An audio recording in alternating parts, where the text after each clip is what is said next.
This is Rick, and welcome to Champion Individual Rights, where I always focus on the importance of digesting reality in a moral context. Today, we live in a world where U.S. politicians have separated themselves from the moral law, and they are behaving as if individual rights do not even exist. Why is this happening, and what can we do to turn this situation around? We have to begin by digesting reality in a moral context. Recently, Hillary Clinton made the claim that Trump supporters are racists and sexist, and that they are deplorables. Does Hillary Clinton realize that when the United States invaded Iraq over what amounted to be outright lies, that U.S. soldiers proceeded to rob, rape, murder, and torture the Iraqi people? Does she realize that when soldiers are raping Iraqi citizens, that these are sexist, criminal acts of war, of which I find to be deplorable? Has she digested the reality that while Gaddafi was a bloody mess, he was sodomized moments before he was killed by her henchmen? She made the statement, quote, "We came, we saw, he's dead," followed with her hideous laughter. Does she realize that when you sodomize someone, that it is a devious, sexist act?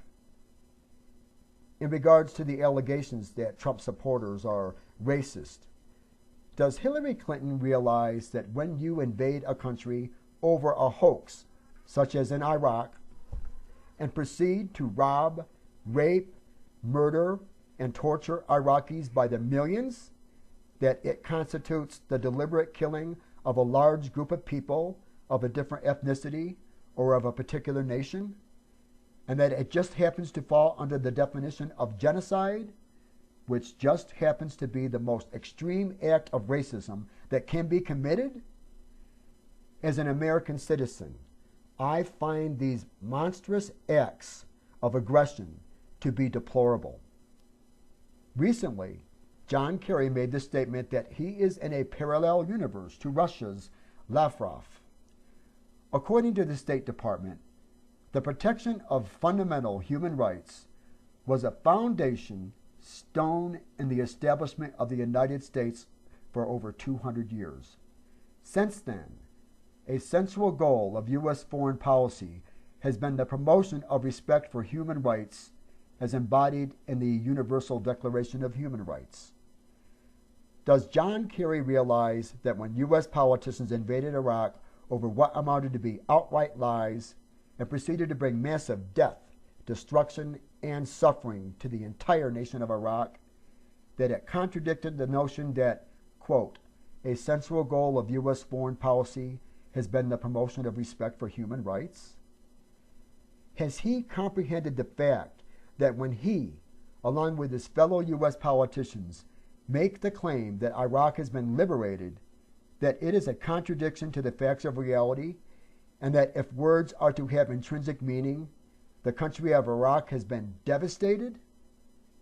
This is proof that the ill-conceived perceptions that U.S. politicians are claiming are in a parallel universe to reality itself, in the form of a treason to reason. This is the formula that has been used to control the human race for thousands of years. It consists of a contaminated thought process filled with contradictions, an imaginary world void of moral cognition where words often have no intrinsic meaning. We have all gone through this contamination, and that would include the political leaders of the world. Now is the time for a peaceful revolution of thought.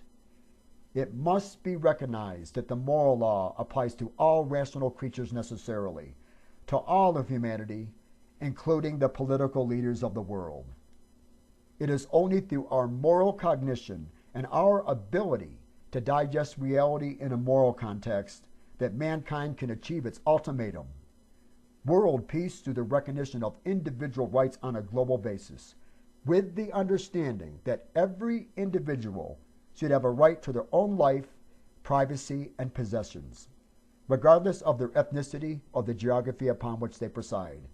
Just the opposite position of the morally bankrupt New World Order nonsense that is devastating our planet today. Free your minds from the contamination that has plagued mankind for thousands of years. It's time for a peaceful revolution of thought.